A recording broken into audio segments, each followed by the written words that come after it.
Zach, what I'm learning now is that when I'm taking an issue to Parliament, whether it's a motion, whether it's a matter for debate, I always now strategically pick an angle that would really leave government with no option but to agree.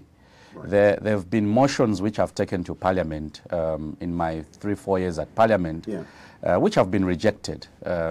Maybe because they viewed me as an opposition member of Parliament. So if we support what Christopher brings to Parliament, we'll appear as if we are supporting his ideas and he will be the guy who shines.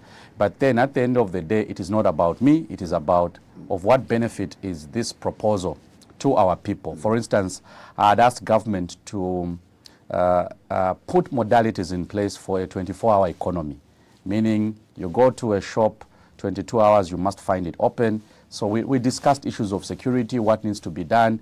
So really at that stage, they were rejecting most of my proposals. But now, I think there's also a realization on the part of government that, look, we can't be rejecting things that should benefit the people.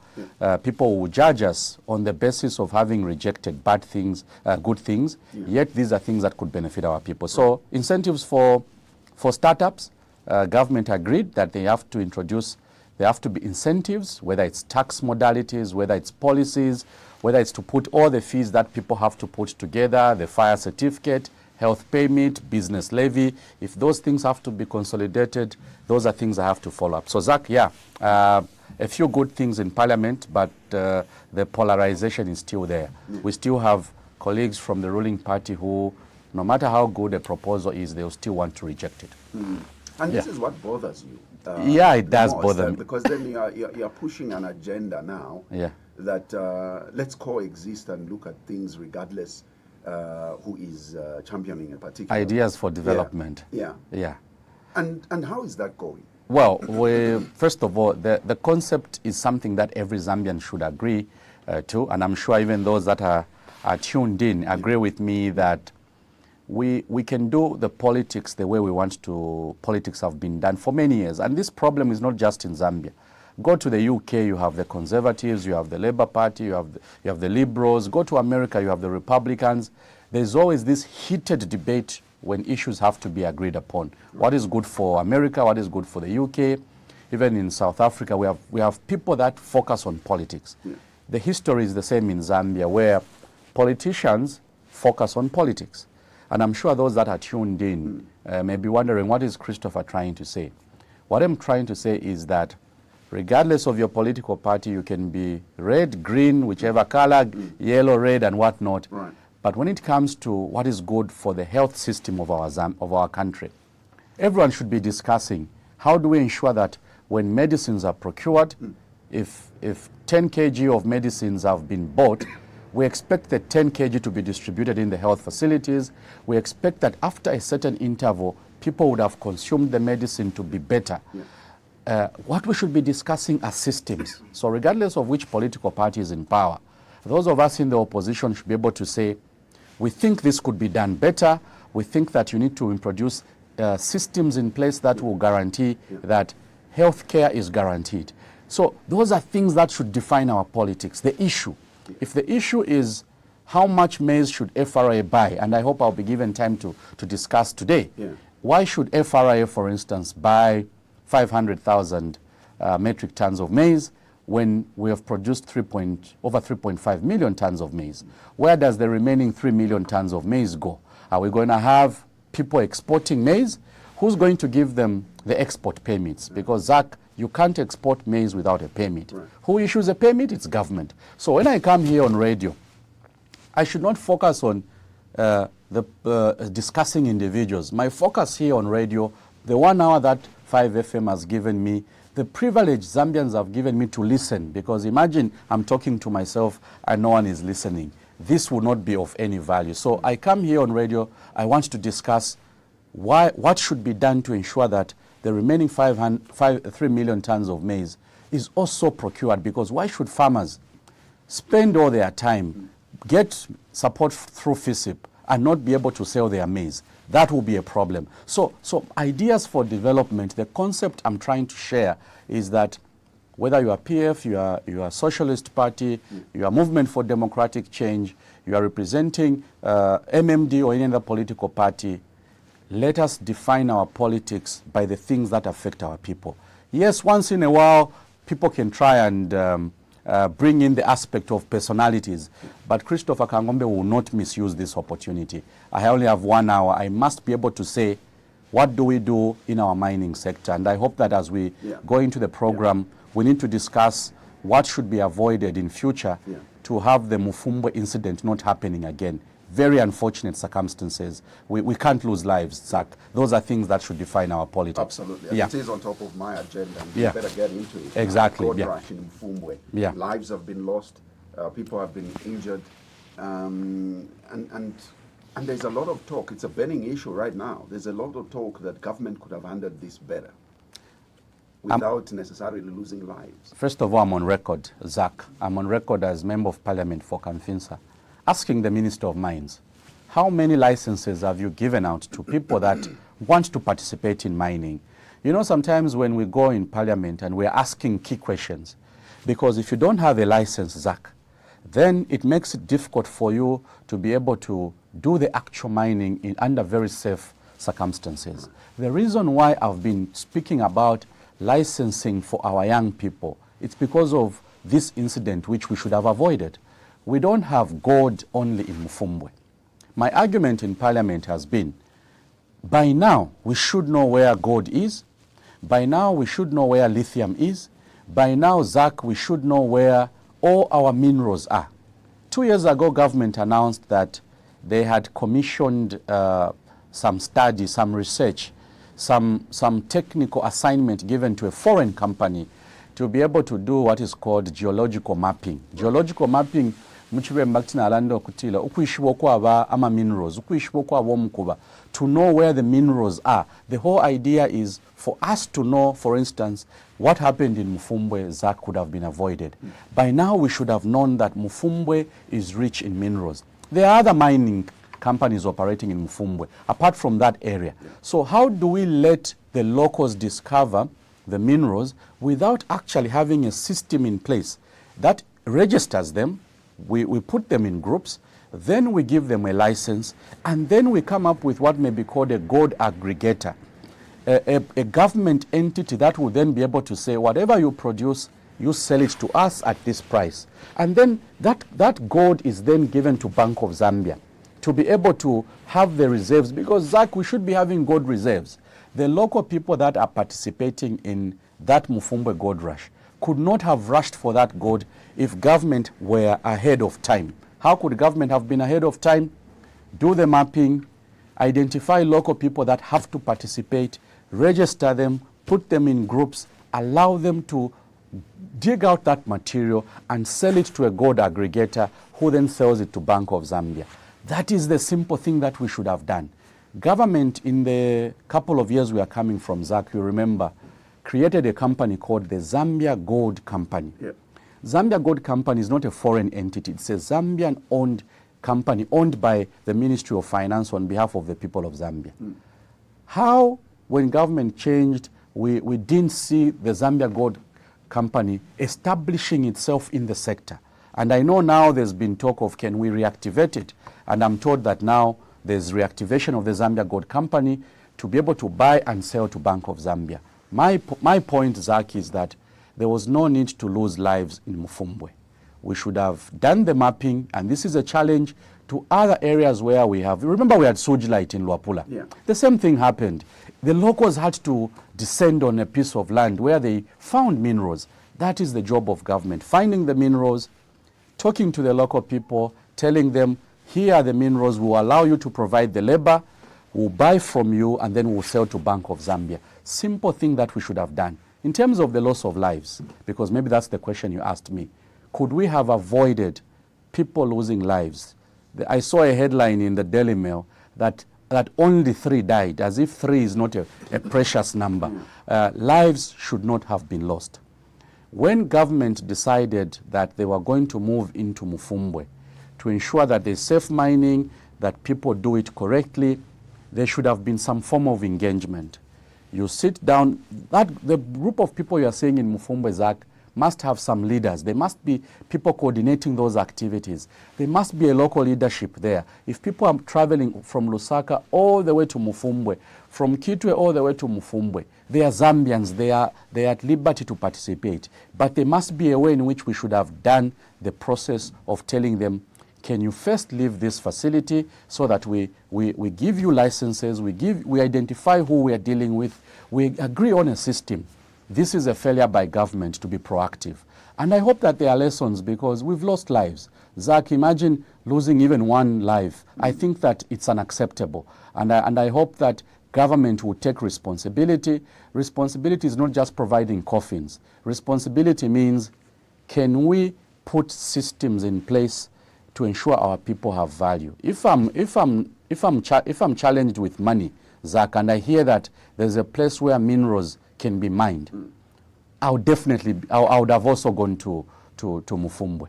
And this is why government should be proactive. And I hope that any other area in Zambia where we have minerals, we want to see government being proactive, not just to prevent Zambians from participating, but to allow them to participate in more formalized entities.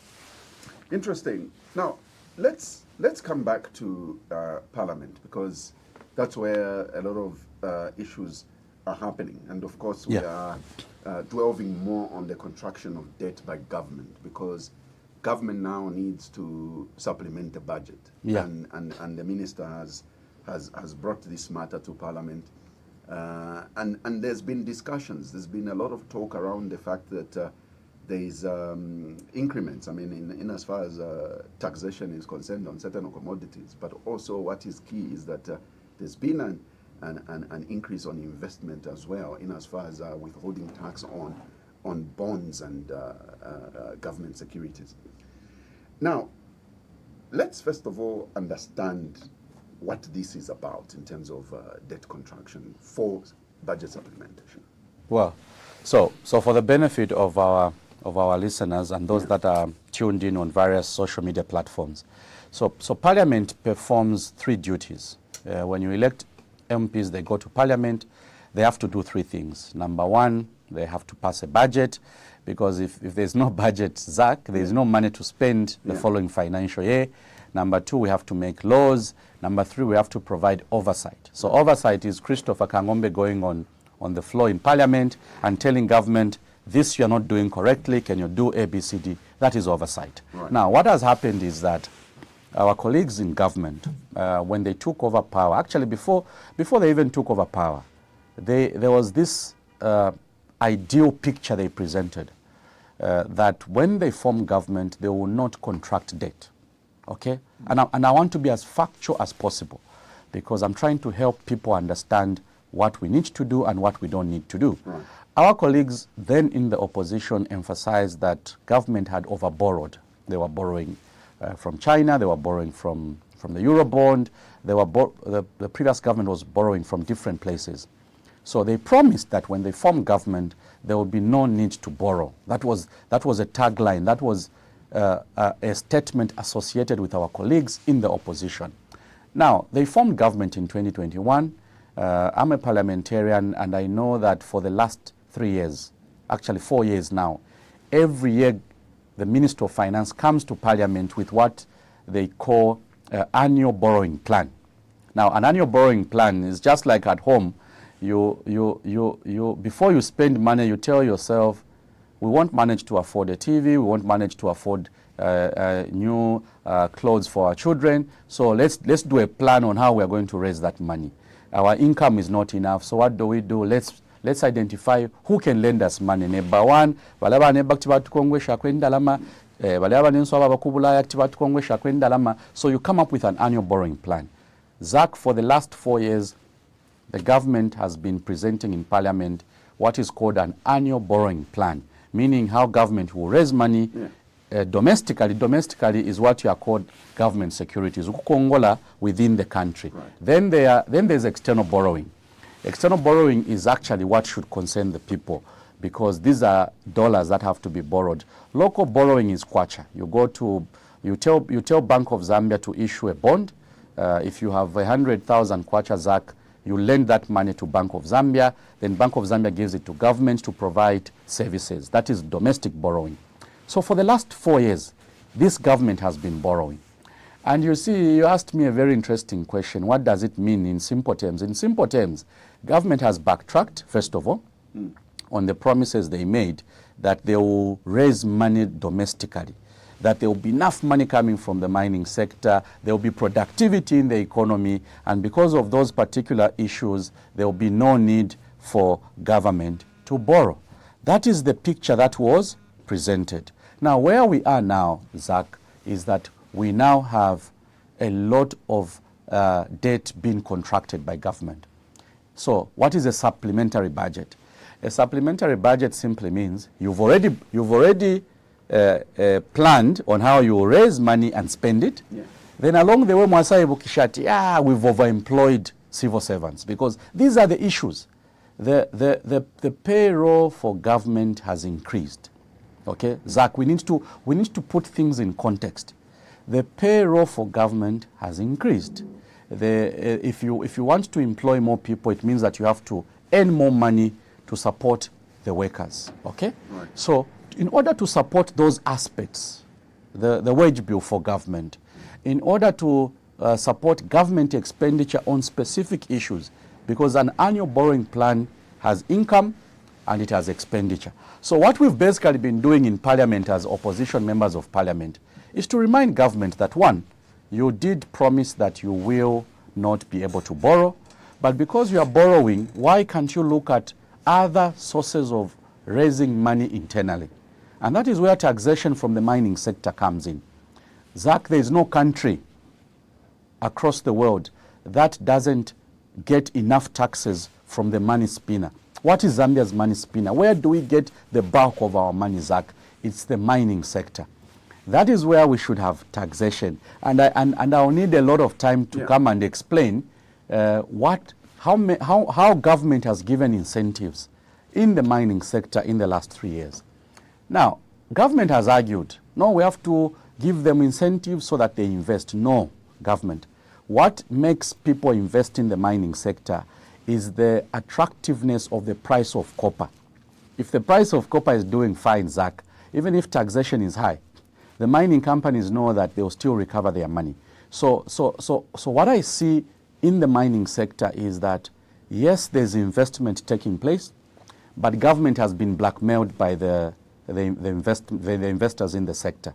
They have been telling government, if you don't give us incentives, if you don't reduce the tax rate, we will not be able to invest as much. So for me, what I was expecting government to do is not to start hammering these other sectors, because I've seen that taxation now, government has again backtracked. They've increased taxes on quite a lot of different sectors in our economy. So I hope that as we go back to Parliament tomorrow, which is a Wednesday, we need to go and have a conversation around taxation. We need to bring up this issue of, should we tax the mining sector more, or should we tax citizens more?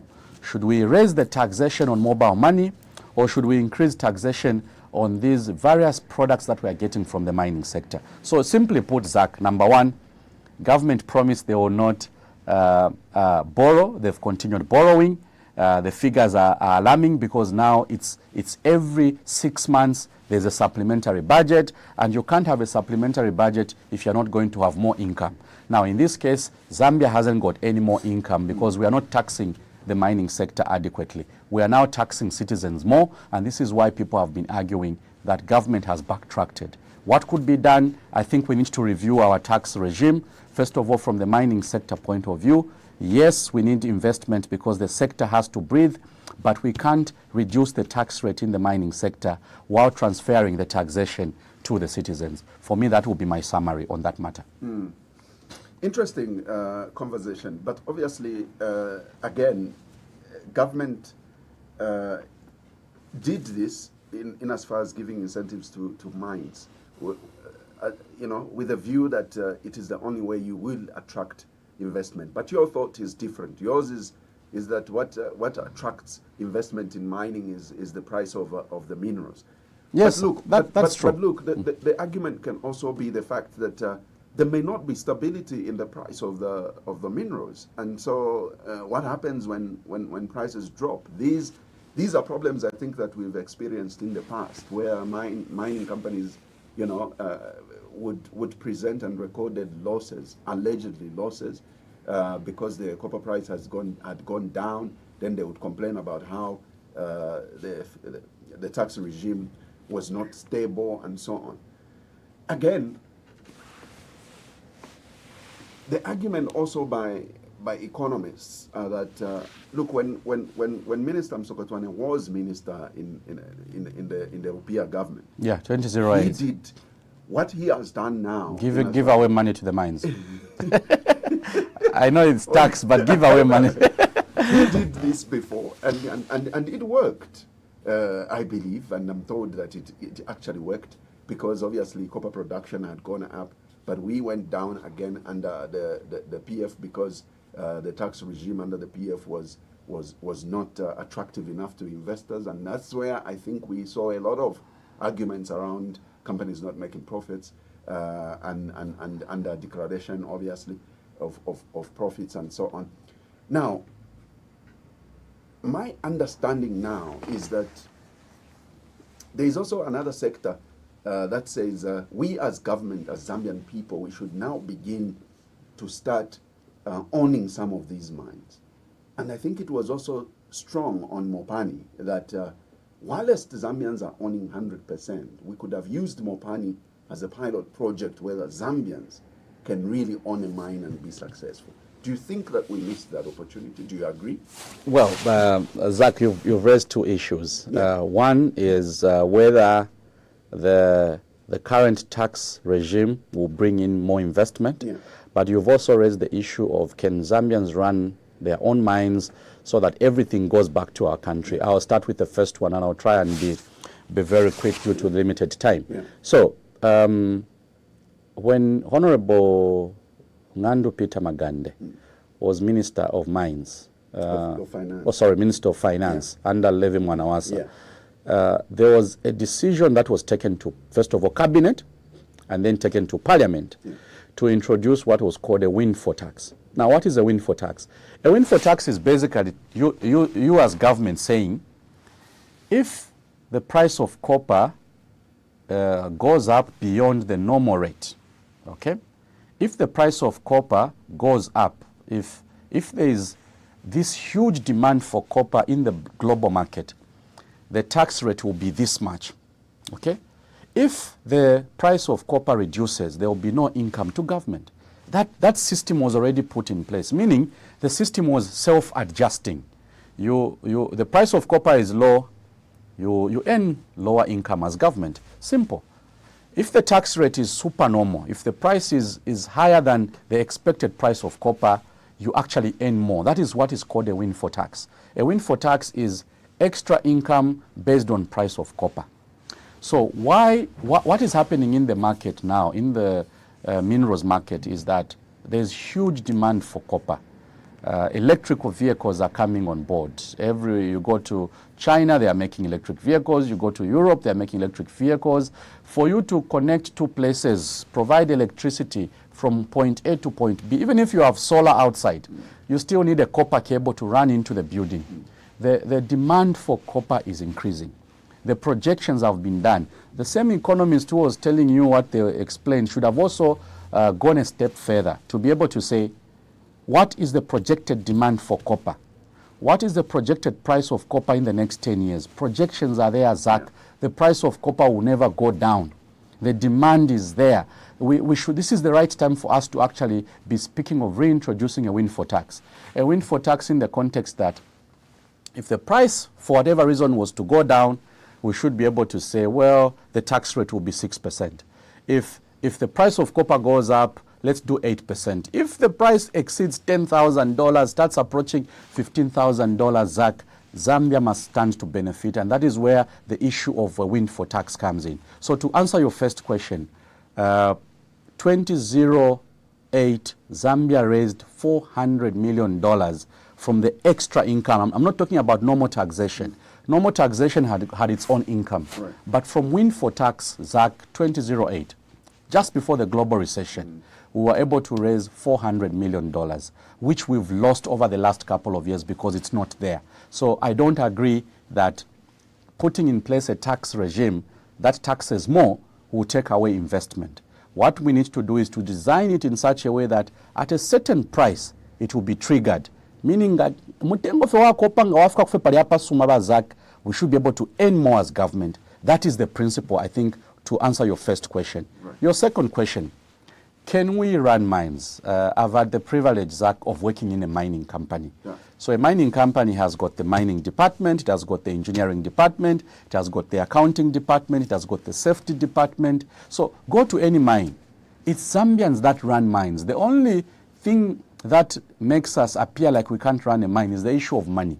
Because to run a mine, you need to inject resources. You need millions of dollars to buy those pieces of equipment that are used for drilling.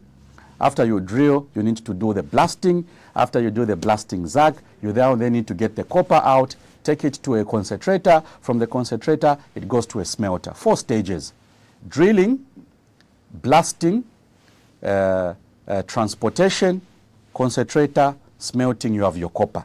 There are about 4 or 5 stages. Now, to coordinate these stages, the skills are there. Charles Sakanya in Mopani is a Zambian engineer. He worked in ZCCM. He's now CEO for Mopani. Go to KCM, go to FQM. We've got Zambian engineers running these mines.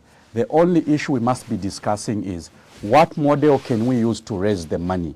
If we needed, for instance, Mopani, before IRIH took over, we needed how much? $300 million? Yeah. Zach, $300 million. We had a new concentrator, we had a new synchronorium. The shafts were ready, the copper was there. All we needed was cash to pay contractors to drill, to pay suppliers for the blasting to be done, to be able to have chemicals for the concentrator, to be able to run the smelter. All we needed was cash, $300 million. Zach, I want to put it to you and to the people of Zambia. Can we fail to raise $300 million? The answer is no. We are able to raise $300 million. I don't think we can fail to raise $300 million. So if you ask me, first of all, from a policy point of view, can we try running one mine? Zach, we're doing geological mapping right now. There's an expert who's going around doing aerial mapping, knowing where the copper is, where the gold is, where the emeralds are. Zach, my submission today, and this is the conversation we're taking to Parliament, is that can we identify one area where there are minerals, we identify Zambian qualified people to set up that mine, identify Zambian qualified people to run accounts for that mine, because you need accountants to manage the money aspect, the cost accountants, but you also need the engineers, the geologists. We have the qualifications, Zach. All we need now is to agree. And I hope that those that are tuned in, I want each one of us to reflect. Can we fail to raise money? Can we fail to look at what has happened at CEC? CEC needed $200 million to set up solar plants to be able to export electricity into Congo. They issued what was called a green bond. A green bond is basically you saying, we have this product, it needs people to invest in, we want you with money to invest. Zach, that green bond was oversubscribed. People put in money, $200 million was raised. So I'm asking myself as Christopher Kang'ombe, having worked in the mines, I'm a qualified engineer. I've seen young engineers, old engineers in the mining sector, KCM, FQM. Zambians are running mines. The only thing we've not been able to confront as a conversation is how do we raise money to run the mines? Because the only thing foreigners beat us to is that where they are coming from, $500 million can easily be raised. But we can also do it. That is where the accountants, Zach, invite some of these accountants, invite some of these economists to come and discuss. Can we fail to raise $500 million to set up a mine? Zach, my submission as Christopher Kang'ombe is that we have equipped Zambians with skills. The University of Zambia, we now have UNILAS, we have CBU, we have ZICAS. People now have been trained in, people have different skills. What we should be discussing now is, okay, these current mines have already been sold to our colleagues who are investors. The resource, since it is there, since we know where lithium is in Mapatizia, since we know where the minerals are in Mfumbwe, can we say this shall be reserved for Zambians? Can we try running this mine? For me, that is what we should be discussing. Interesting. Let's get down to another high income earner for this country, agriculture sector.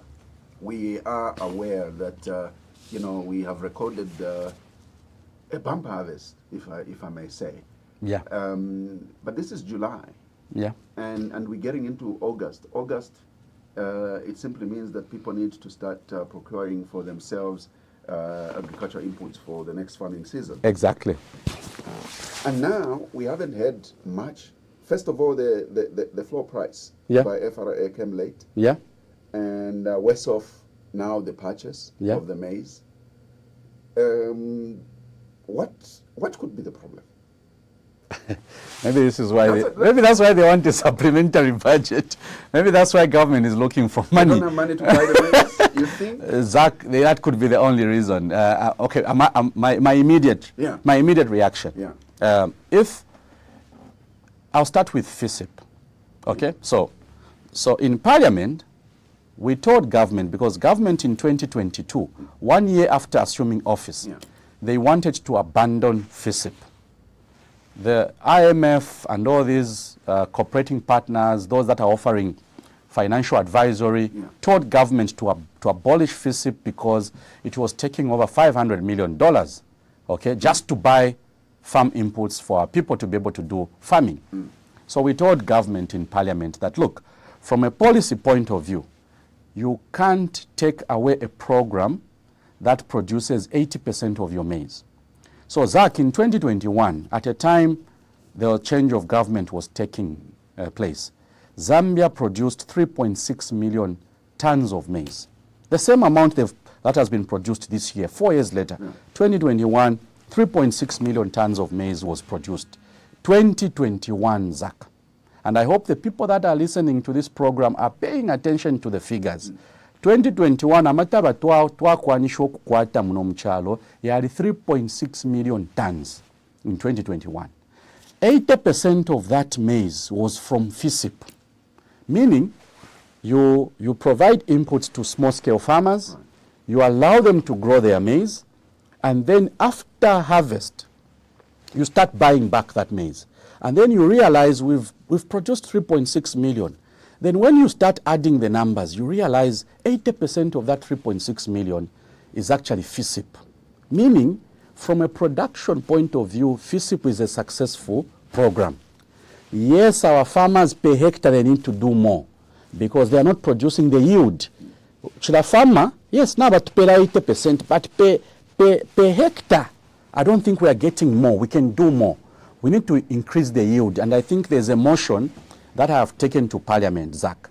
The motion is asking government to put modalities in place to ensure that the yield per hectare is increased. So that is a conversation for another day, Zach. When I come back, we're going to discuss how we can get the yield to increase. But simply put, Zach, 80% of our maize comes from FISIP.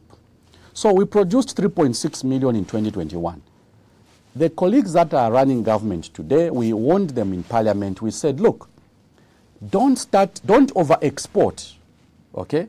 Don't over-export, because when you have 3.6 million tons of maize, you think you have a lot of maize. And then FRA decided to issue what are called, Ministry of Agriculture decided to issue what are called export permits. Meaning people formed companies, they started exporting maize into Congo, into Tanzania, into Kenya.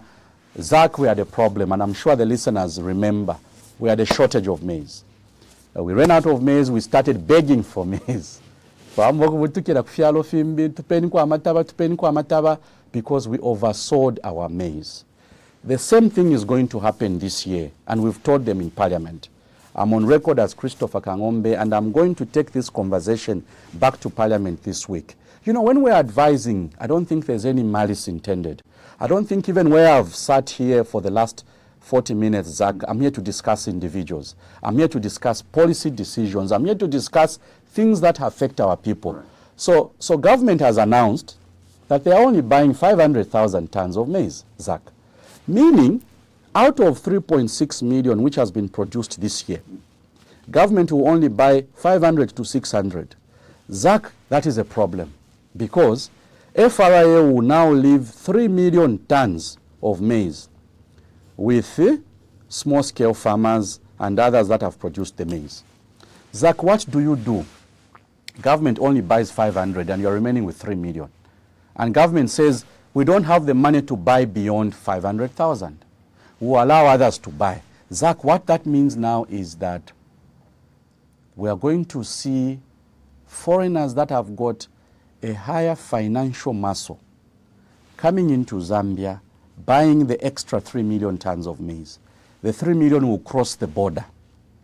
Zach, if the 3 million crosses the border and we are remaining with 500,000 tons, which FRA is calling strategic stock, meaning amataba fet yale fwalika muno mchalo ni 500,000. Zach, the danger is that we would have exported the 3 million tons of maize.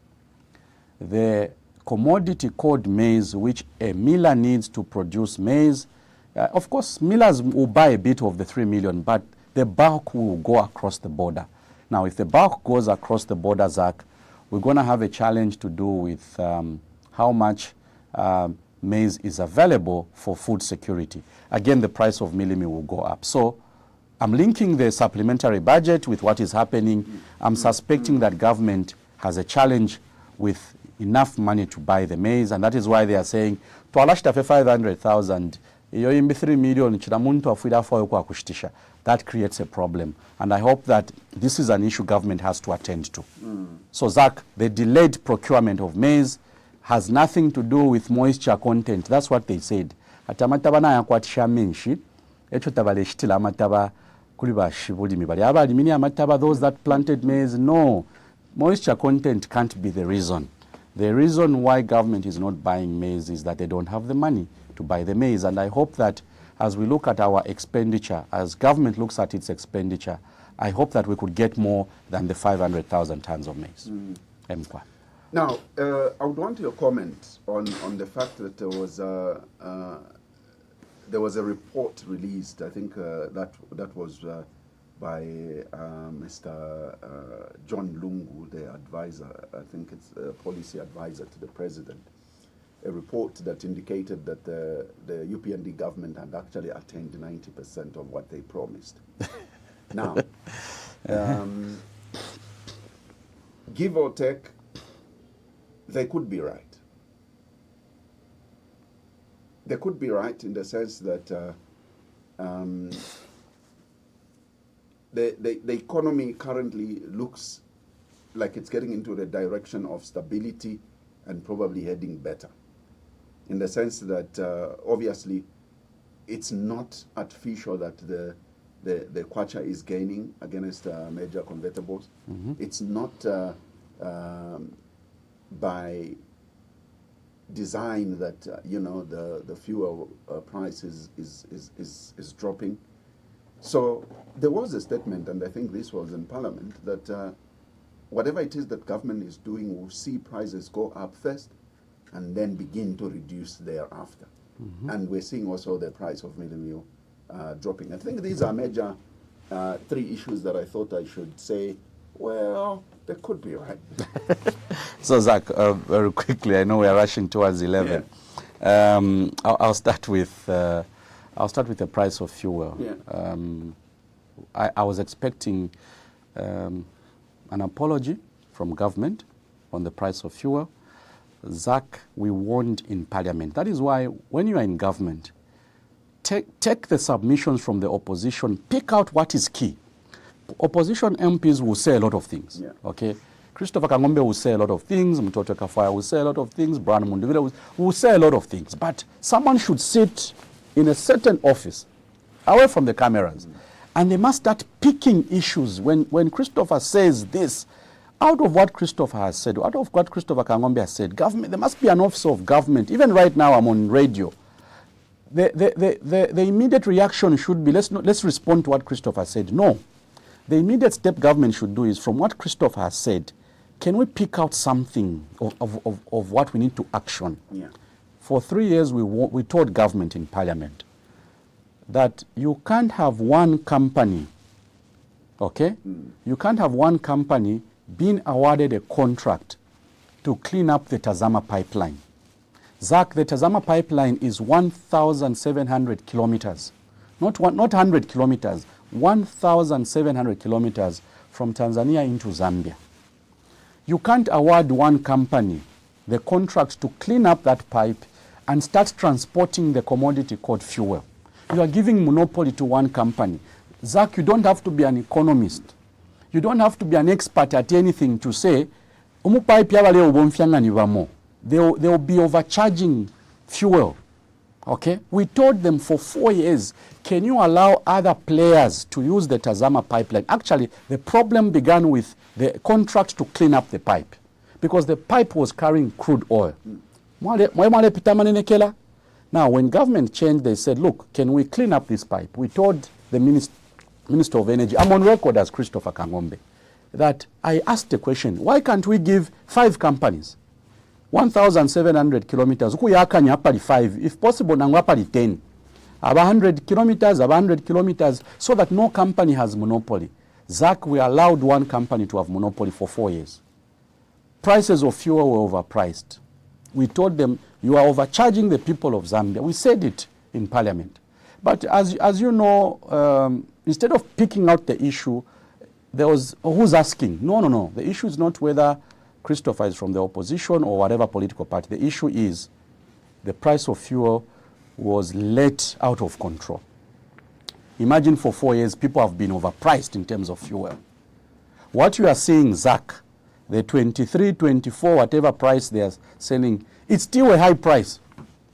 Zambians do not realize that because you see, when you look at the formula, ERB determines the price. Invite ERB to come here, they'll display a formula they use. Zach, there's no justification for Zambia to be buying fuel at a high price. So for 4 years, the price of fuel has been high. We told them reduce it, allow other people to participate in this sector. Fortunately, it had to take IMF. Chabula and Ndaba, Zach, it's shocking that when ourselves we are talking to each other as colleagues, politicians, policymakers, no one is listening.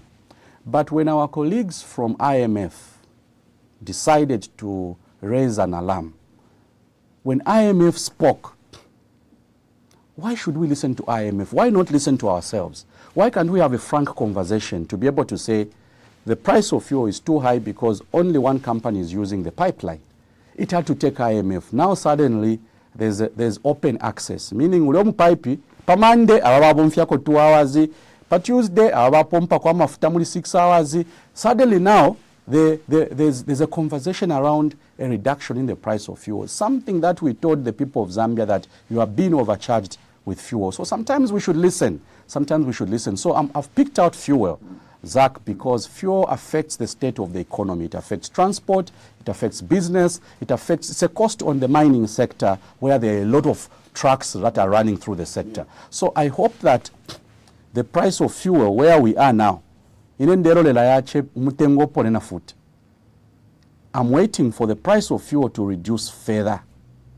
That is my anticipation, because you now have different players using the pipeline. The exchange rate, under 1 minute. But before you go to exchange rate, yes. I mean, when you say you are obviously expecting the price of fuel to reduce further. To reduce further. Yeah. Are you giving a blind eye to politics around that? Well, I don't want to speculate. What I've spoken, I can defend it anywhere. Okay. Lelo bazaki ninga basanje bati bakangombe filamu ilela nda ku 5 FM pamulandu wa mutengo wa mafuta. Can you defend it anywhere? I can defend it. 10 years from now, Zach, if I decide to run for higher office, okay, and someone asked me, Christopher, when you are a member of parliament, you said this on 5 FM. What I've said, I'll defend, because I know it's factual. The price of fuel is determined as follows. Number one, international price. International price has been ranging within the same range. So what affects the price now are things to do with taxation. Duty on fuel, VAT on fuel, oil marking fuel fee, all those things put together, and then you come up with your local formula. Now, the local formula, Zach, is what has affected the price of fuel. And that is why government today, Zach, can tell ERB to announce a price of fuel which is lower, because that Tazama pipeline now, which is not the only pipeline bringing fuel. You have truck drivers bringing fuel, but because the Tazama pipeline has an influence on the overall picture, the price of fuel was adjusted. So politics, what not, I don't know. Someone else will come and talk about that. But for me as Christopher Kang'ombe, my submission is that we allowed this problem to grow. Government allowed one company to clean the pipe and start bringing fuel at a very high price. Zaka was expecting government to apologize, to say we allowed this problem to run for 4 years. We're asking for an apology from the people of Zambia. Mutweleleko twalisuminisha umutengo wa mafuta okubapa mulu sana when this price could have actually been much lower. For 4 years, Zambians have been overpriced in terms of fuel. Yeah, let's move to exchange rate. Under 1 minute. Zach. We still have a couple of minutes. Oh, we still have. Not quite. Don't worry, we still have a lot of time. So Zach, exchange rate. You talked about the outlook of the economy. Right. So the exchange rate, which is basically how much kwacha you need for forex, how much kwacha do you need for a dollar, how much kwacha do you need for some rands, how much kwacha do you need for some euros. Zach, you do recall, and the figures are there. To get the correct exchange rate, there are two things that have to happen. Number one, we need to reduce imports, meaning meaning we should start manufacturing most of the things that we need. Now, what I was expecting the Zambia Development Agency to do and the Ministry of Commerce, and this is forward thinking, is for them to be able to list down what are the top 10 things we import. If you're 2-3 months, we need the dollar. Because the reason why the kwacha is under pressure, why it has always been under pressure, Zach, is that we use our kwacha to buy dollar to bring in things into our country. If you don't ipangila, trade kings, imagine na sopo nga tuwale chita import. Zach, imagine if even just ordinary tissue we are importing from outside, the kwacha against the dollar would have been crazy. So we need to ask ourselves, what are the top 10 things that demand the dollar? Okay? This is information, this is what we should be discussing with our colleagues from ZDA. So out of those top 10 things, we must then ask ourselves, what can we manufacture? Fish twingala panga locally within Zambia so that twilafwa ya kwacha okulashitamo dollar so that we can buy things into Zambia. That is why the exchange rate is a mess. Okay? So today I'm looking at the figure, it's 24.5. Okay? Zach, we can agree here, we can pretend here that 24.5 is fine. At our dollar no, we need to ask ourselves, how can we get this 24.5 exchange rate for the kwacha against the dollar to move slightly further down? Okay, can we get it below 20? So that if I sell vehicles, Zach, I live in Kitwe, I must be able to say, I can't quite take 100,000 kwacha. Kala mpela $5,000, I can buy 2 small cars, bring them into Kitwe, sell them to those who don't have time to go and get their vehicles. It's good for business. So if you ask me from a layman's point of view, number one, can we increase the number of things that we can manufacture locally? Pali fifintofo tuona wilapo impia. If irenga turebula kwacha to amkushita dollars to bring them into Zambia, what things out of the 10? If beta muchsungwati, import substitution. Import substitution means instead of importing, start making the goods locally. Start providing skills locally. Why should we bring expatriates to come and work with our engineers in First Quantum Minerals in Kansanshi? Okay? Why should we bring expatriates to come and work with our local engineers at KCM when the skills are there? That is why we need to invest in all these. It's not just goods, Zach. It's also services. We are paying foreigners to come and provide certain supervisory skills. We are grateful that China has been able to help us learn how to make roads. But the question we must ask ourselves, Lusaka Ndola dual carriageway. Okay? Is there a Zambian contractor working on that road? No, there's no Zambian contractor. When we pay that consortium will be paid in dollars. Okay? That dollar will leave Zambia. There is no law which says when you make money within Zambia, you can't take your dollars out. That is what is causing the exchange rate, Zach, to remain high. And that is why, for me, forward-looking, how do we get to the future we desire as a country? We must ask ourselves, in terms of skills, Ushaba accountant yaba changera muno Zambia natubakwata natubakwata abenga pekanya nama project proposals yakupanga omusebo natubakwata. Do we have engineers? Do we have the expertise now? We have engineer Ebongandu, a consultant doing consultants in Rwanda. Balekule efe bansaba Ebongandu ku Rwanda. Zach, engineer Ebongandu is supervising works in Rwanda. There's an engineer who has done tailings dams in South Africa for foreign companies there. Meaning those skills, if we brought them into Zambia to provide the technical capacity. Zach, Lusaka Ndola dual carriageway, we needed to have 300 kilometers. Pale fwa kana tukwatanangwa 5 Zambian contractors. Uyu 50 kilometers mwamupela. Uyu 50 kilometers mwamupela. For me as Christopher Kang'ombe, and this is why I'm saying, nga tuachitefyo idole imulela ndapo 24.5 ti apona bazaki ti apona Africa fena kuli 20 limbi apona na kuli 15. If we are able to do what is called import substitution, we avoid importing skills, we avoid importing services, goods, things which we can manufacture locally. And I hope that for all of us who are in public service, we are politicians, politics of ukulalanda pabantu, yes, we can discuss individuals. Tina isaparona isalanda pabantu for now, but I'm thinking what affects the young person who has to go to Nakonde to buy goods and bring them to Sokone market and sell them.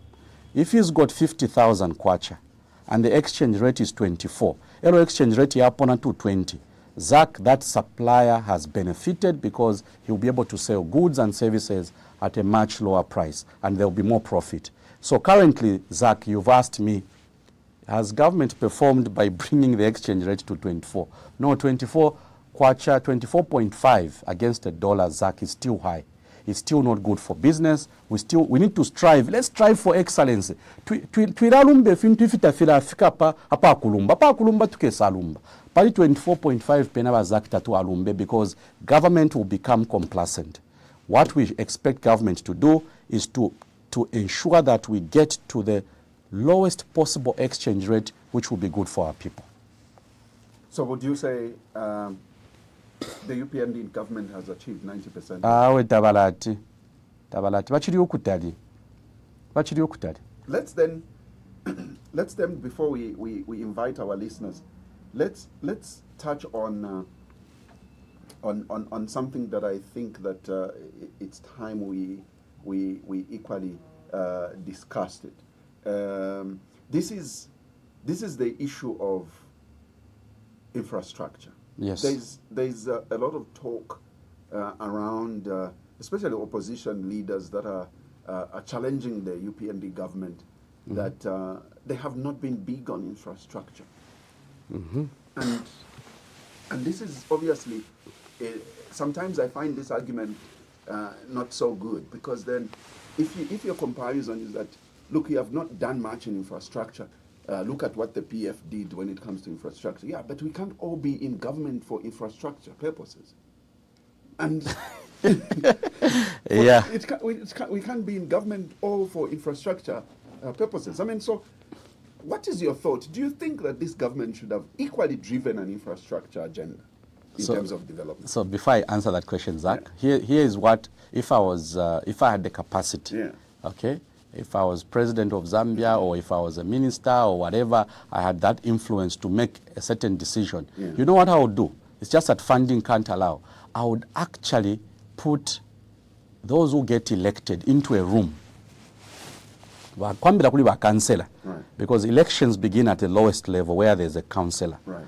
I need to put a councillor in a room, then project on a big screen ukubalanga efyaba nensuba tangila to show them what our friends have achieved. Okay, project on a big screen, Zach, and I hope the listeners are paying attention.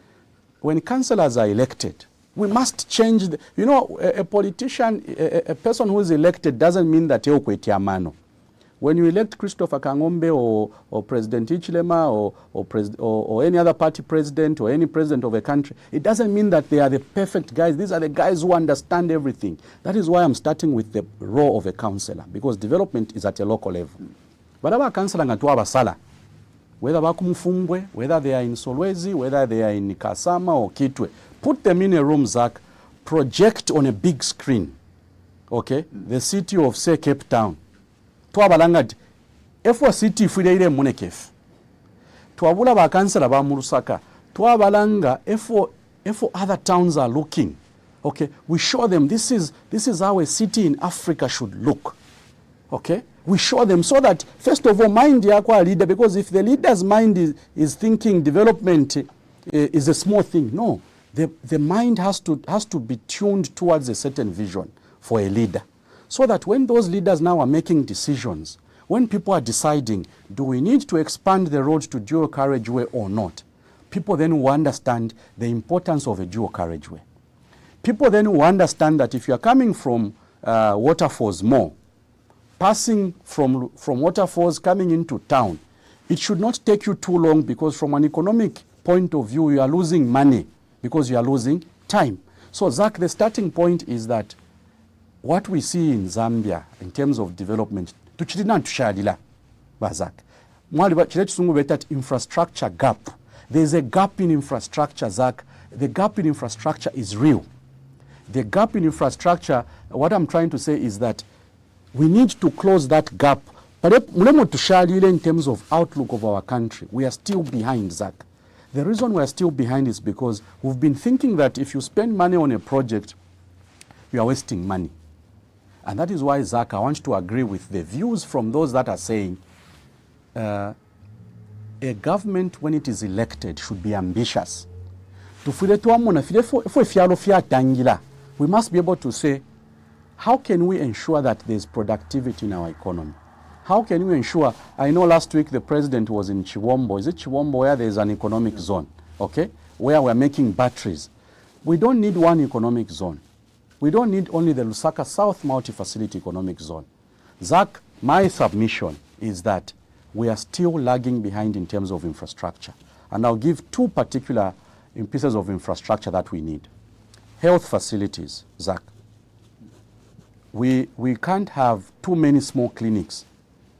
Ututupango tutuma health post. Okay? In Kamfisa, we've got health posts. Okay? Those can only provide what is called primary health care. Primary health care nifiyati abana bale yangala balete Ebola. Umwache n'omunankwe elo akwata akalonda pakulu. Iraye primary health care. Umwana wangu amutwala pa clinic bayamu bika bandage. They give him a painkiller. That is primary health care. Someone is complaining of a headache, they want to check their malaria. That is primary health care. What Zambia needs, Zach, are specialized health facilities. Specialized health facilities to avoid us taking patients to Tanzania. If you go to UTH now, there's a long queue. Then the letter is taken to Tanzania. That is where we are taking our cancer patients, Zach. So those are things that require us to bridge the infrastructure gap. We need to focus on key issues. Infrastructure temonse. We need infrastructure for water, Zach. Why should people continue drawing water from shallow wells? In Chilawombwe, where we have a Member of Parliament, Honorable Kabuswe, who is also a Minister of Mines, people are using shallow wells there to draw water. You come to Mulenga compound, where I'm Member of Parliament. When I was mayor, we asked the Netherlands government to help us with piped water into Mulenga compound. At a time I was living as mayor, Mulenga compound, halfway we were done with piped water. We need piped water to finish the remaining half. That is infrastructure, because people need clean water. Zach, we spend the correct amount of investment in the water sector, we will reduce the waterborne diseases. So if you ask me, has the current government spent enough in the infrastructure space? I don't think they have. I hope they have a plan, because currently I haven't seen that plan. I hope that we can get to a point where we provide enough water to our people, clean water. We spend less in health care, because people have access to health facilities. We then ensure that we then give our doctors the skills. You know, a doctor, when he comes out of university, they have the basic training, but now they need to be specialists, surgeon, cardiologist, those things. We need to have more people that are skilled so that we don't always take people to Tanzania to seek medical care. For me, Zach, in the infrastructure space, it can't be everything. We need to narrow the conversation to which key sectors in terms of infrastructure are key to the growth of our economy. Healthy citizens, access to clean water, and then connectivity. These things remain key. And I know, time allowing, we could have also discussed the issue of the energy sector. Yeah. Let's touch on that. 100 megawatts in Samba. Yeah. We have everyone saying, now the problem was finished. No, 100 megawatts is not enough to resolve the problem that we have. Yeah. I've argued here, Zach, and I'll continue arguing at various platforms where I'm given an opportunity. China has over 1,000 coal-fired plants. China. Over 1,000 coal-fired plants, meaning this machine, you put coal, it runs the turbines, it produces electricity. You go to Germany, go to America, they have huge numbers of coal-fired plants. Here in Zambia, we have coal in Mamba, Sinazongwe. We only have Mamba coal producing electricity, and we only have Dangote cement, which produces its own electricity. This is called firm power. Firm power meaning kwamba oluchero kufuka akasuba na ni 100 megawatts tairepona. Ni 100 ireposa mu grid 100 megawatts. That's what you need to run industry. That's what you need to grow the economy of our country. Solar yali kwata problem. Kasubanga kafuma ni nshiri pamuru. Nga kwa bafiati weather ya change vazak. The value of power we are generating from solar plants reduces. They call it clean energy because it has no impact on the environment. It's a good thing. But to grow the economy, Zach, abasungu bela tuiba ati iyo coal iko naula atmosphere. Don't focus on coal because it will affect the environment. But Zach, I've just given you figures. China, America, Russia, Germany, these are highly industrialized countries, Zach. They are using coal-fired plants. They run the economy using coal into an engine. The engine runs a turbine. The turbine produces electricity. Zach, I'm asking myself, why should we only have Mamba producing electricity from coal? Why should we only have Mamba being the only place in Zambia where we are proudly saying, here is a coal-fired plant that is providing electricity into the national grid? We should be discussing, I expect the Minister of Energy, if you invited him to come and sit where I'm seated, to be able to say, apart from solar, because solar is not stable, it's not firm power in terms of the megawatts. I expect the Minister of Energy to be saying, apart from Mamba coal, we also have 2, 3, 4, 5 people that are prospecting to set up coal-fired power plants in Zambia. Because if we have more coal-fired power plants, Zach, we're going to have firm power. Firm power means if it's 300 megawatts in the morning, it's 300 megawatts in the evening. That is stable power that can grow the economy of our country. And these are conversations we should be having without discussing personalities. And that is why, for me, the concept of ideas for development comes in. We should have a conversation around how do we ensure that we get the right investment in the energy sector. Investment teba sungu. When we say investment in the energy sector, we are not saying, can we invite people from Russia to come and set up a coal plant? We are saying, can we issue a bond? The way CEC issued a green bond, Zach, CEC wanted $200 million. And they announced, $200 million, we set up a solar plant to be able to sell electricity into Congo. Zach, within 1 month, $200 million yakwana. So I'm seated here, I'm asking myself, are they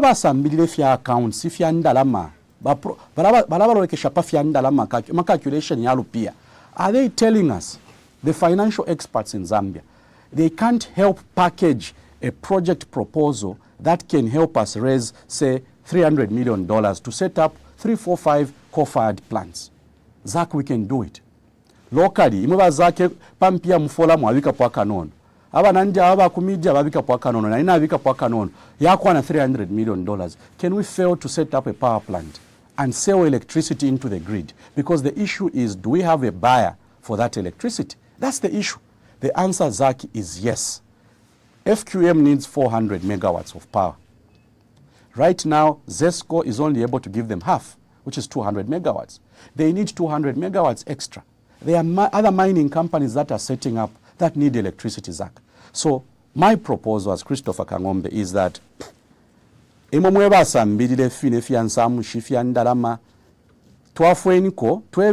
much money we need to set up 5 more coal-fired plants. Tell us how much more we need. I know we have the Luapula River, ZAC. Yeah. Luapula River alone has potential to generate 1,200 megawatts. Up to now, there is no power plant that has been set up on that Luapula River. Luapula River taikama. Kwa baby mane ikama le lwamensheko yali mapata kuli. Luapula River draws its water from the Congo River. It always has water in it. So I'm asking myself, are we saying that the investment can only be in solar? Will solar be enough to run the economy of our country? All these machines that need stable electricity, kwamba uluchelonga need 200 megawatts, ile posa 200 megawatts. Are we saying we can't do what is called an energy mix? Tukwateko, just apart from just mamba. Ka ili ashidionso wabuteko ngaisa pamula basala ndati. Mamba yalamba, mamba, ili ashidia mamba na tupuisha. We want another coal-fired plant in another area. Oh, mulamwine, we can't just have only one coal-fired plant. And who's funding that coal-fired plant, ZAC? NAPSA. A company kabutekwa kale itwa NAPSA. Ekengishe mwendalama mumamba. Meaning, ulupiye koluli ZAC na lawekela kumula shikudia shidiandalama. The money is there, ZAC, provided we agree that we can raise the money. And for me, my challenge, Economics Association of Zambia, Engineering Institute of Zambia, the private sector, let's avoid looking to investment only from foreign entities.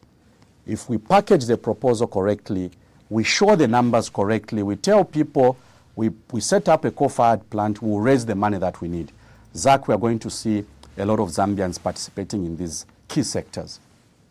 This is the Tuesday edition of The Burning Issue here on the Happy World of 5 FM radio on 89.9 in Lusaka. Remember, we are also live on our partner radio stations. We are live on Tuta FM 90.7 rather, 90.7 in Mansa, covering the rest of Luapula province. We are live on ZFM in Kapiri on 100.3 FM, Platinum Radio in Ndola and the Copper Belt on 99.7. Also live is Central Province in Kabwe, and that is on Spice FM 91.1. And here in Lusaka, 5 FM is on 89.9, and the surrounding areas are covered as well. And we are also live on our Facebook page and different other platforms. We are live on Smart Ecos. We are live on Grandstone TV. We are also live on our Facebook page, and that's 5FM Radio Zambia. I'll be taking your phone calls now on 0955221515, and thank you very much to you all for having followed this conversation.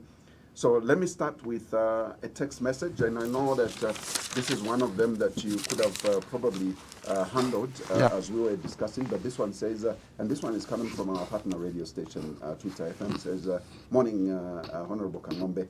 As a member of Parliament, what is your position regarding how the Sujilite saga in Mansa Srokochembe area was handled and the subsequent announcement that Sujilite had been depleted? Is there any way you as MPs could have influenced the matter going forward? Maybe in addition couldn't there have been a physical inspection? It's a project. I mean, Parliament you do go around through the committee, you know what I mean, through the committees. And I think that that's a question very valid. Let me take this particular call. Good morning. Good morning, Zach. How are you? Not too bad, my brother. Chisha, how are you today? Great. Welcome. I'm doing fine, and good morning. I like the way you explain it. But my area of concern is about the application of Kwacha against the dollar. Okay. If we really genuine, or they are just applying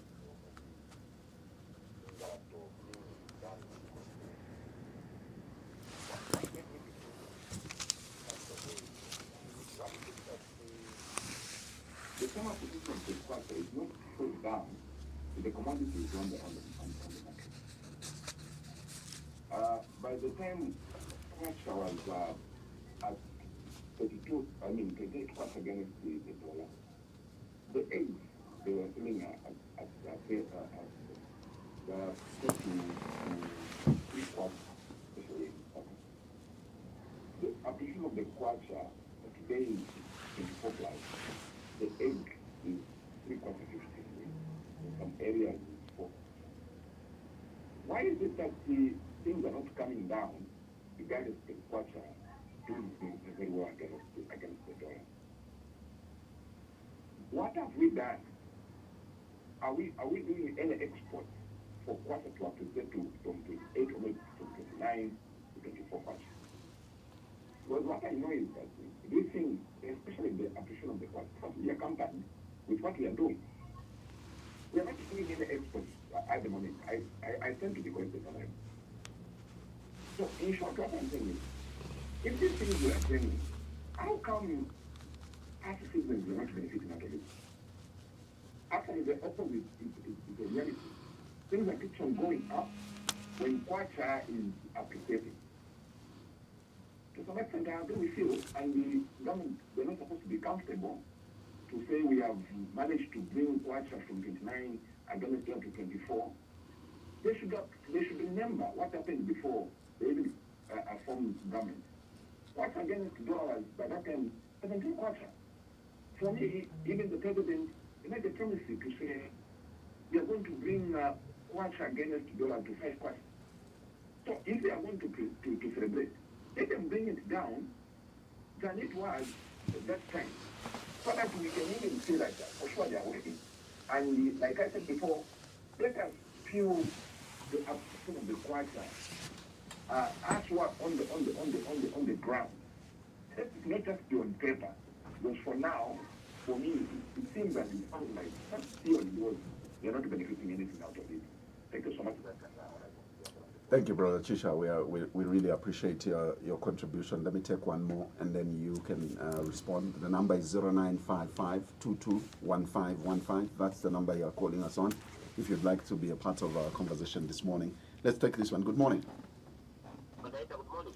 I'm very well. How are you today? I'm well, thanks. Good morning, sir, and how are you? You said your name is... You said your name is...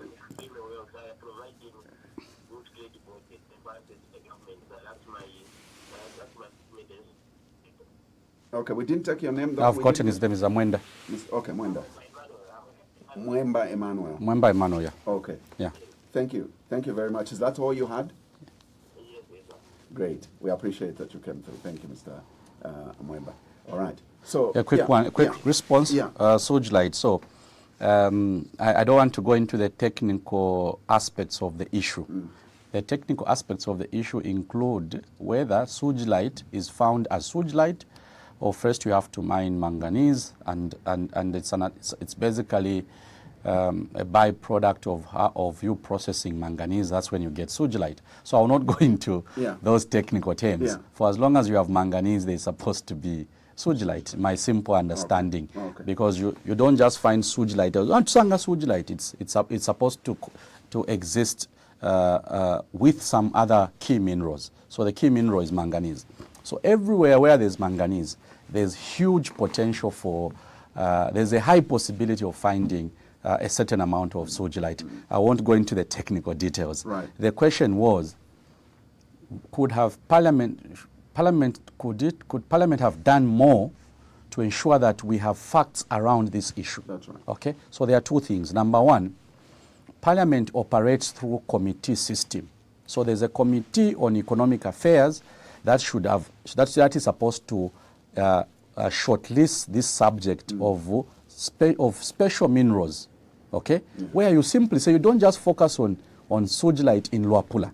You also ask yourself, what about the gold in Mufumbwe? What about the gold in Vubwi? Okay, so we need a study. What about the lithium in Mapatizia? Because we've asked in Parliament why we have so much lithium in Mapatizia, yet we have no battery manufacturing company in Mapatizia making batteries from lithium. I've asked this question, and this is a conversation we've been... Yes, why should we get the lithium out of Mapatizia, bring it, say, into the Chibombo Economic Zone? Why can't we set up a factory in Mapatizia, in Southern Province, where the lithium is, where we expect that a local investor, and I'm not going to say foreign investor, where a local investor can be told, put in $5 million, set up a factory, and then start exporting those batteries. Those batteries will be needed for the solar panels that we need to connect to our inverter. Those are things we should be discussing. So to answer the question, Parliament operates through committees. If the committee did not pick this as a topic, my proposal would be to the committee, and I'll write to Madam Speaker, that can this be a topic for discussion when Parliament goes on break? Can the Committee on Economic Affairs also establish, is it true that the deposits of manganese have depleted, because that could be the only reason why there's no sujilite? You can't just say sujilite has finished. The question is, what about the manganese, where the byproduct of processing manganese gives you sujilite and other smaller minerals? So that will be my comment on that submission. Right. Appreciation of the Kwacha, is it imaginary or not? Well, there are so many factors that lead to the exchange rate, to the Kwacha performing better against the exchange rate. I know for a fact, and anyone can challenge me, when mining companies are paying what are called mining tax receipts. Mining tax receipts are simply monies that mining companies pay to ZRIA. So January, they pay mining tax receipts. I think mid-year, around June, I don't know if they pay quarterly. I suspect they pay quarterly. I don't know what is the position now, whether it's quarterly or annually. When mining companies export copper, they submit their returns to ZRIA. ZRIA will work out how much money FQM has to pay, how much Mopani has to pay, how much the Chinese mining companies in Chambeshi have to pay. When that money comes in, Zach, and for the benefit of the caller, when that money is paid, when the taxes by mining companies are paid by ZRIA, dollar nishtwa kwata. Epada mwisa mkumona in the market responds, because ZRIA has been paid dollars. So when ZRIA has been paid dollars, Bank of Zambia now has available dollars in the market. Dollar will respond immediately. Market mines. So if the mining sector is doing well consistently, we foresee a situation where the exchange rate can remain stable. If our exports of copper keep increasing, if we're able to get more copper out for exports, if we're able to provide enough value addition to our copper locally, Zach, what will happen is that there will be productivity in the economy. So for me, what I'm seeing, and this was my question to Honorable Msokotwane 2 weeks ago, how much money has Bank of Zambia offloaded in USD into the market for the market to respond? Because the market has responded from 28 to 24. For Kwacha, appreciation is huge, and it can only be because the mining companies paid mining tax receipts, which they do, and Bank of Zambia then makes some of these dollars available. So artificial or not, we don't know, because they don't pay every month. So I'm predicting, Zach, that next 2 months, we'll again lose the 24.5, which we have as an exchange rate. We'll go back to 25, unless we have other products that can give us enough dollars into the economy. Lastly, there was just a comment by Emmanuel Mwemba that this is how we should provide checks and balances. I want to repeat, I want to be on record when I'm no longer active in politics, that when I was given an opportunity to be in leadership, I avoided wasting people's time. Zach, we waste people's time as politicians to come and discuss other politicians. You have 1 hour and you spend 1 hour discussing your friend. We are wasting time. What we should be discussing is, are we designing our tax regime in the mining sector correctly to give benefits to our people? Because if more dollars are earned from the mining sector for ZRA, the economy will respond. We'll have enough money to build health facilities. We'll avoid sending our patients into Tanzania because we don't have proper equipment to deal with cancer at UTH. That is what should define our politics. And that is why I keep saying we must create a society of ideas for development. That should define our politics. So I was just responding to Emmanuel. Right, yeah. So let's take some more calls. Good morning. Good morning. How are you? Not too bad, thank you. And how are you doing today? I am well. Great. Who are we talking to? Come again? Mianda. Mianda, we appreciate you calling. Please go ahead. Okay, thank you. First, I'd like to say thank you very much, Honorable Kang'ombe, for actually. Hello? Hello, Mianda. We seem to. Hello, good morning. Can you hear us again? Yeah, we seem to have lost Mianda, I think due to network.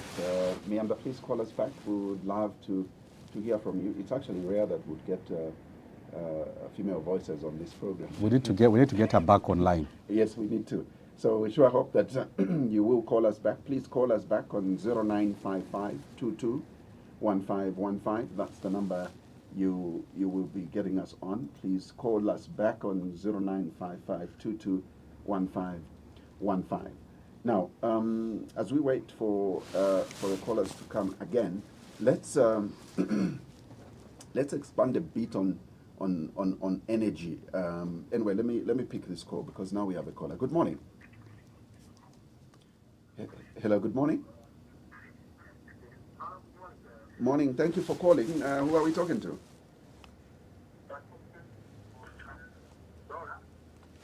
Your name again? Chanda. Okay, we seem not to.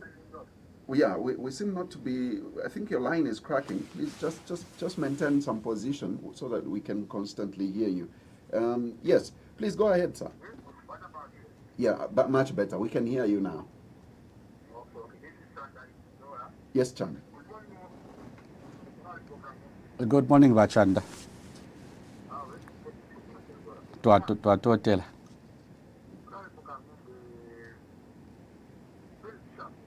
Emkwa.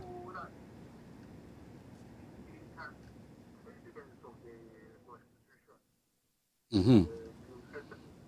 Yes, yes. What are the causes? These are good causes and these are bad causes. You want to move back and start to move out of the time. You want to bring even and talk about Zambian-owned. But if I don't do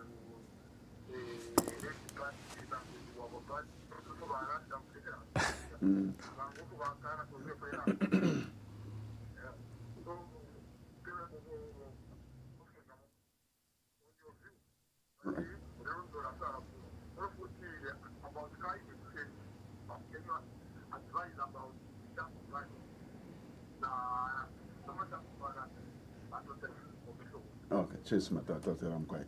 0955-221515 is the number you're calling us on. Let's take another one. Good morning.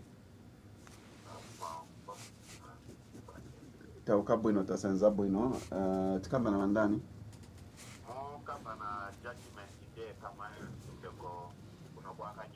Yes, Bastumbe. Nilichabe mushe.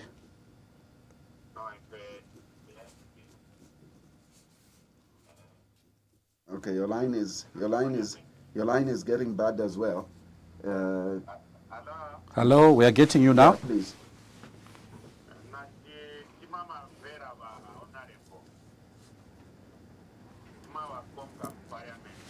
Okay.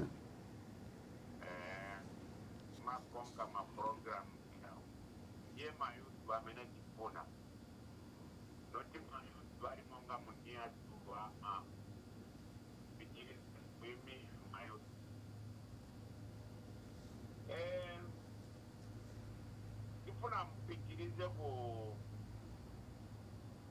kuyimirira na 2026 imwe muri party report kuva pamene waliri kuyogena muniyazulwa.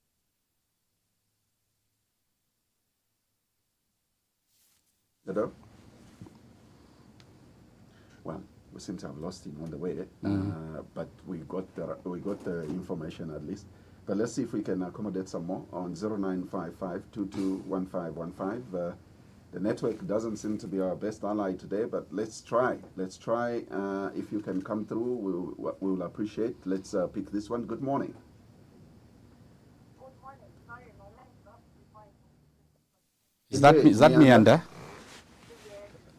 Good to Okay. have you back. Please go ahead. Thank you. So, Mr. Kang'ombe, Yes, please. I am aligned for your ideas and your view on investment. But my question is this. You are currently in a position where you can see where the opportunities lie. And given that Zambia is a liberal economy, you are also in a position to actually bring together a consortium that helps to develop investment opportunities for the citizens of Zambia. Okay? Yes, My question is, why haven't you done it? Come again. My question is, you are in a position to see the investment opportunities and the fact that people of Zambia can actually plan. Yes, please. I have people a consortium of people explore these ideas, do crowdfunding, and invest in ideas that you bring to the table. Given that we are a liberal economy, that Yeah. doesn't necessarily have to wait for Yeah, it's true. to make things happen. So why haven't you done it? I mean, I know there are a lot of us out here. If you did, you did put those agendas where we're saying, let's bring people together, let's bring money together for them. I'll look at you and simple-minded. Yeah. Yeah. The first time I heard this, I asked the question, why are people putting money together? Why is it Yeah. leading this agenda? Do we need to wait for government to lead this agenda for it to come to life? Why haven't you done it? Very important question. Thank you. Okay, Thank I'll you, respond. Mianda, and we appreciate you finally came back. Right. Maybe let's. Yeah, let's I'll respond start to with her. Mianda. Yeah.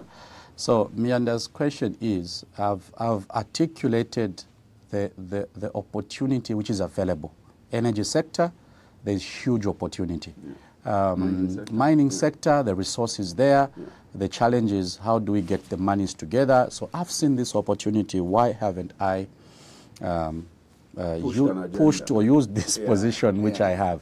So let me give an example. Yeah. For people to put money into a crowd fund, what she has referred to as a crowd fund, it will take maybe two things. Number one, I'll use the CEC model. So the Copper Belt Energy has reputation in the energy sector. Okay?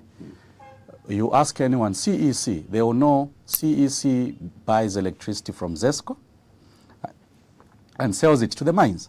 So from a historical perspective, even before privatization, CEC was Copper Belt Power Corporation. It was a parastatal.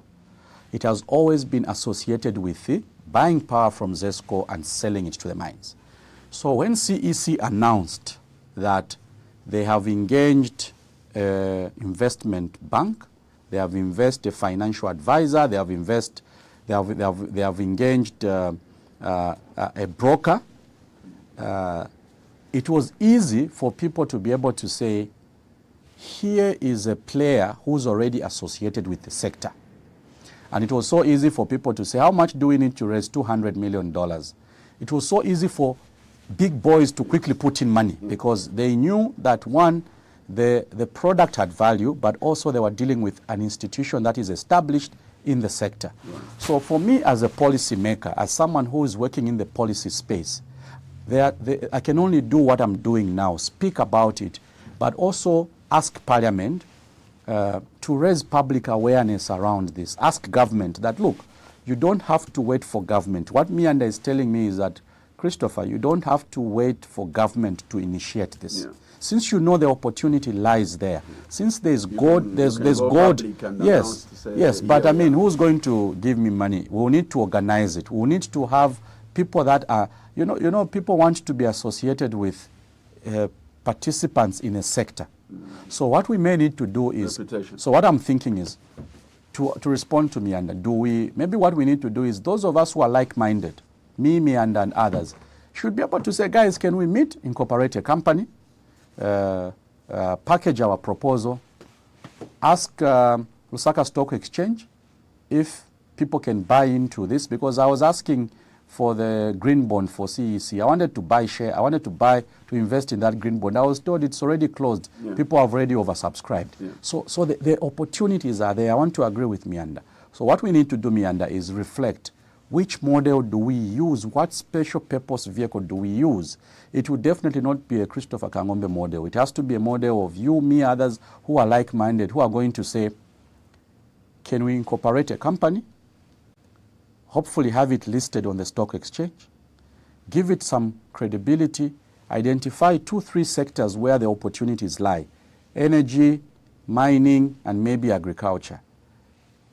Invest as a group, get 1,000 Zambians, each one puts in maybe 10,000 Kwacha, you raise a lot of substantial amounts of money, and then you invest into a particular. It is possible. And that is why, Zach, my submission on that matter is that these institutions we have EIZ, I'm a member of EIZ. We have the Economic Association of Zambia. We have the accountants, Zika. We have bankers. We have the skills. We have the expertise. Why do we wait for money to come from outside?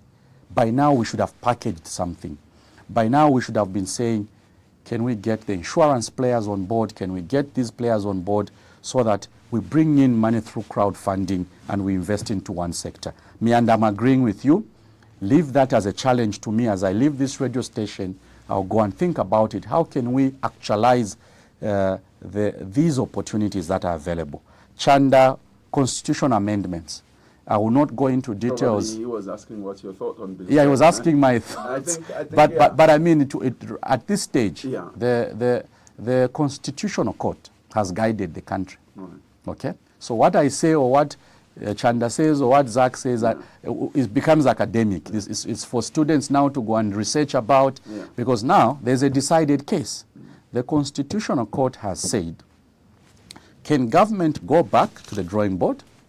Instead of government coming up with 14 proposed amendments, can they now do a consultative process? Meaning, you ask the people which provisions should be amended. When you are amending the Constitution, you are touching what is already in the law. You are saying, this provision is not good, but if we changed it this way, it will become good. So Bachanda, and this is my message to government, use the judgment of the Constitutional Court to have the courage to say, we are coming back to the people, we are going to begin consultative processes. You give yourself a period, a month, go into Luapula.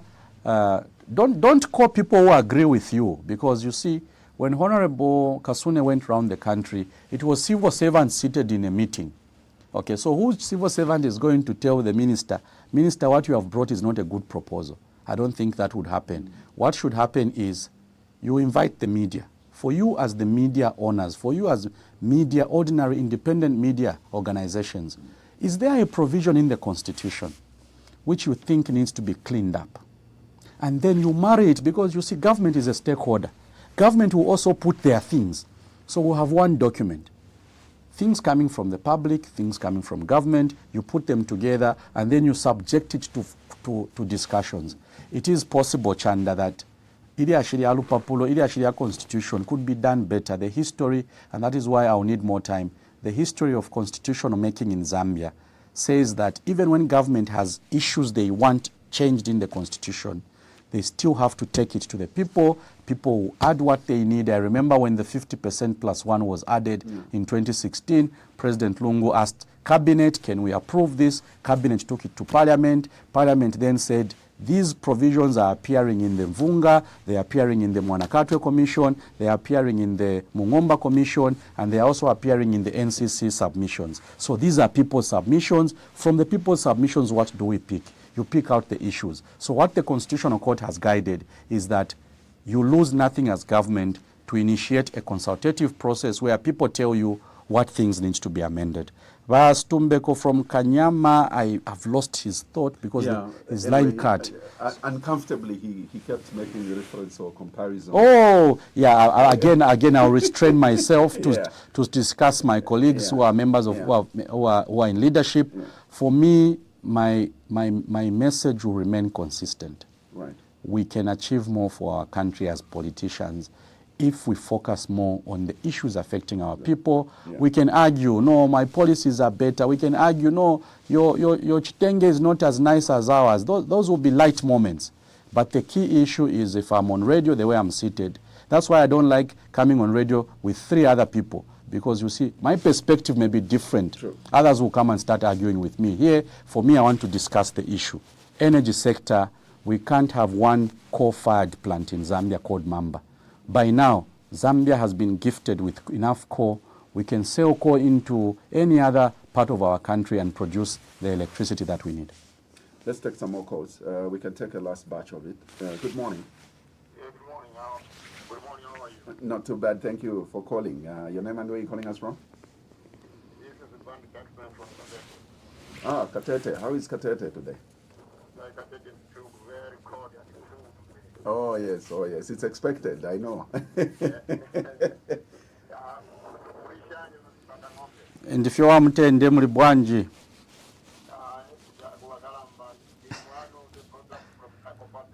Okay. All right, thank you. Yeah. All right.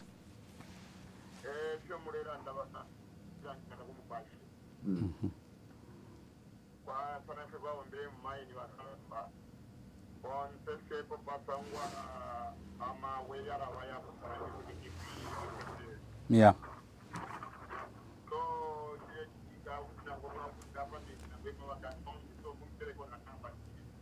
Okay.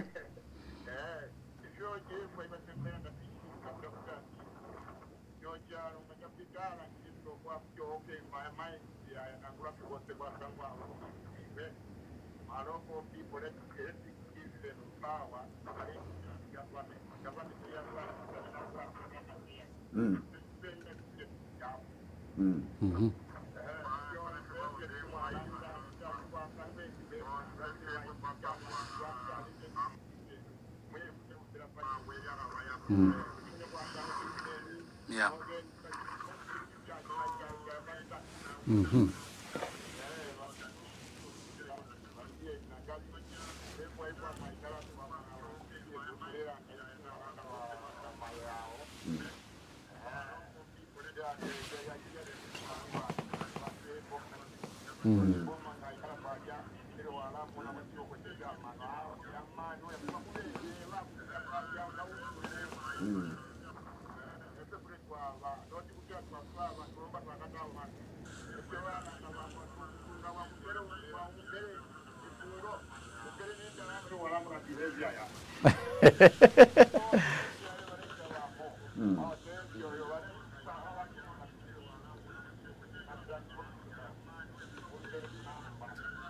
Okay, twala mpela.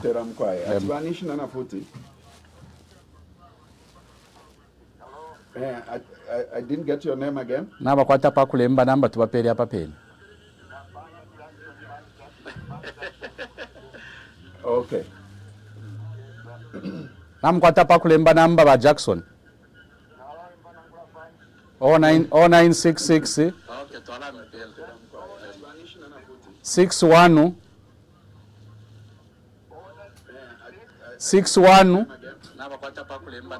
9075. Okay, thank you. Thank you, Rabban. Thank you very much. There you have it, all the way from Katete, and yes, we are live as well on Katete Radio. And let's take another call. Let me see if I can take 3 more. Good morning. Not too bad, thank you. Your name and where you calling us from? Rashmage, please make it quick. We are almost winding up.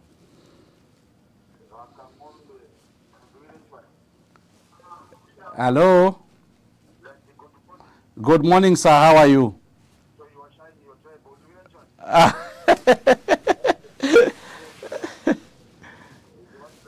One Zambia, one nation, sir. Mm-hmm.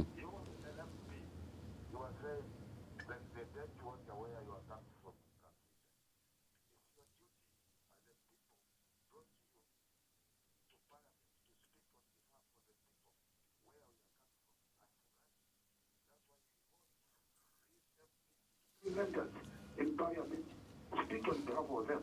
Yeah. Take all development, good roads, clean water. Make sure that they see that our MP is working. It's you and you mandate which your mandate will expire in May next year when the parliament will be dissolved. And how are they going to help if not working? So for that you want to renew your mandate. It's up to people from your consulate. Yes, sir. Thank you so much. Thank you. Thank you very much. Let me take another one on 0955-221515. That's the number you're calling us on. And good. Well, we lost it, but call us back if you can on 0955-221515. Let's try another one. Good morning.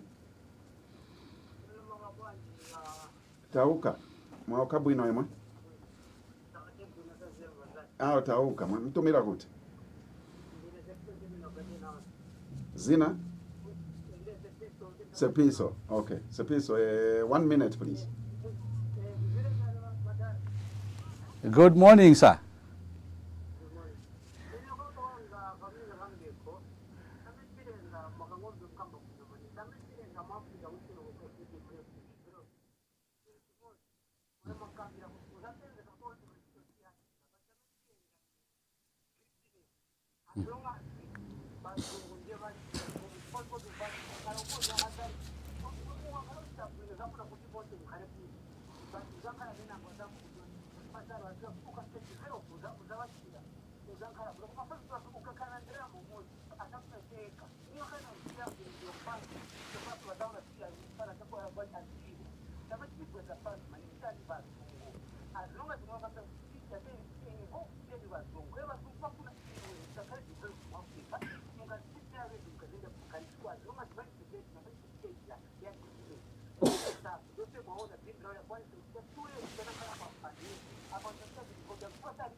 Let me just take a few, not necessarily that you should react to all of them, but Yeah. let me just accommodate as many. Good morning.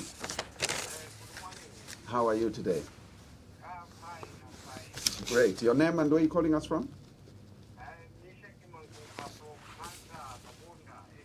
From Mansa, Mishek. Please go ahead, sir.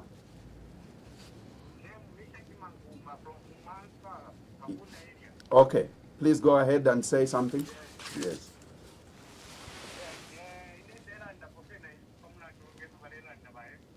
Mm. Mm.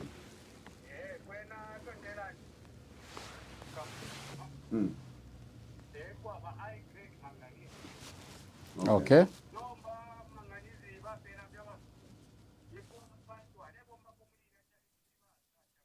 Mkwai.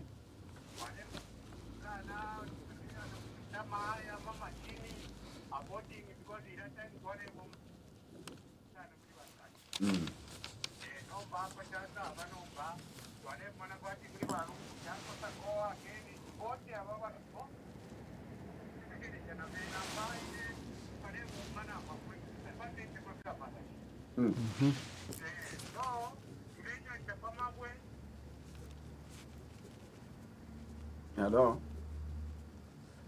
Yeah, network. Yeah, But I've picked his issue. You've picked his issue. And yes. I think that it's sad that he's transitioned to something even more destructive. Naba kumalash. Never from Kumabwe Kumalasha because Amabwe Nombaya Atibade Pela Faba Sunguno.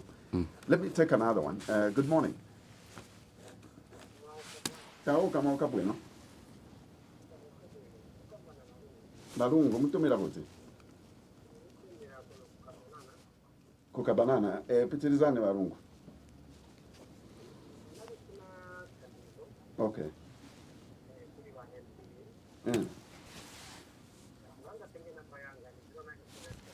0977 74 61 51. Baza kutumirani. Okay, baza kutumirani. Ziko amamagwela nshito. Right. I just have about 4 minutes, but then let's use that for us to respond, to wind up as well. Okay. So Katete, there was a Mr. Banda, an ex-miner from the Copper Belt who was relocated to Katete. He talked about the fact that minerals coexist. You can't find copper alone. Within copper, when you process copper, there's cobalt. When you process manganese, there are other key elements. So he was basically saying it's not possible that sugilite will finish if the manganese is still there, which was actually my point. My point was since you don't mine sugilite as a mineral on its own, you simply first mine the base metal, the key metal. The key metal is obviously your manganese. So as you do that manganese, there must be other minerals. And I want to pick it up from what Mishek from Mansa said, that they used to do some form of artisanal mining, because mining is at 3 levels. There's artisanal mining, there's small-scale mining, and the large scale. The large scales are these FQMs, the Mopanis, the KCMs. These are large-scale mines. Below small scale is artisanal mining. What you are seeing in Mufumbwe, what you are seeing in Central Province, we've seen video clips of people going there with handheld tools. What we are seeing in Southern Province, where we hear there's lithium, that is artisanal mining at a very small scale, but of economic value to our people. For me, my challenge is to the Ministry of Mines. When I asked the minister in Parliament, how many licenses have you issued? He gave me a long list of people companies that have been given licenses. But you see, where we get it wrong is that we give people a license in certain cases, but you don't equip them with the tools, the equipment they need to do the actual mining. The young people in Mufumbwe, some of them have been calling me, saying, help us buy, there's a gadget that is used for detecting gold. It's called a gold detector. Right. Everyone wants that piece of equipment. It's a small thing. You ask, where is government in that space? Because government should bridge that gap, the gap between the interested young person who wants to do mining and the tools that they need. So that is where government has to be proactive. So my challenge to the Ministry of Mines, can you first of all decentralize your work? You can't have Ministry of Mines at headquarters here, Zach, and one bureau in Kitwe, another bureau in Solwezi, it ends there. Or another bureau in Choma. We need bureaus everywhere where there are minerals. We need a bureau. We need Ministry of Mines to be present to help our people participate in this sector. Give them a license, train them into the actual mining, tell them to sell their copper, their gold to an aggregator who must be a Zambian company, and the aggregator should take the gold to Bank of Zambia. That will raise our reserves as a country. So I hope I've answered the question for Mishek, who unfortunately has now decided to go into charcoal burning. I hope that answers his question. The role of MP Bashimagi in bringing development, I mentioned the issue of water. CDF can do a borehole, but it will not resolve the water problem. What we need is millions of dollars into a water network. We treat our water from Kafue River. We run the pipes into Kamfisa constituency. We give people clean water. If we do that, Zach, we will not spend a lot of money on healthcare because our people will have access to clean water. Lastly, Sepiso from Garden City, Garden House, he talked about greediness by those who get elected. Why don't those who lose elections support those who win? Why don't those who, before they win, why don't they support those that are in government? And this is my message. This is why I'm saying, yes, next year we have elections. When I come here next year, we'll be discussing about who should be elected. Okay? But this is the month of July. Our elections are in August next year. We're not even yet in August this year because we are almost 12 months to an election. Should I spend my 1 hour discussing an individual? My role today is to discuss policy issues, to discuss budgetary allocation, to challenge government to do more because they are not doing enough. For as long as we tell government everything is okay, they will remain complacent. Our role as opposition is to tell government, you are not allocating money to the key sectors. You are giving mining licenses to people who are not giving skills. Can you give licenses to our people, but also provide them with the equipment? That is the role of a member of parliament, and that is the duty that I'm performing today. Interesting. Your concluding remarks? Well, my concluding remarks, I want to thank 5FM once again for the opportunity to interact with the listeners. We need to create a society of ideas for development. Zambia can achieve what it has to achieve, provided those of us who are given the opportunity to be in leadership, we do the correct thing. The correct thing is to pay attention to the needs of our people. If the issue is the participation of Zambians in the mining sector, we need to tackle that issue. If the issue is access to proper health care, we should not just focus on those two small health posts which are being built all over. We should then be able to say, how many other specialized health facilities do we need in Kitwe, for instance? How many other specialized health facilities do we need in Northern Province? The Michael Chilufyasata Hospital in Impika, it has not been complete to the level that it should be complete. It now needs to be transformed into a specialized health facility so that people don't travel from Impika just to come and be attended to at UTH, only to be told that you'll be taken to Tanzania to seek medical attention. For me, these are things that concern our people, and I want to thank those that participated for making this session very interactive. See you next time when I'm invited by 5FM. I'm very grateful, Zach. Thank you. Thank you. And we appreciate that you spared your time to be with us and to be with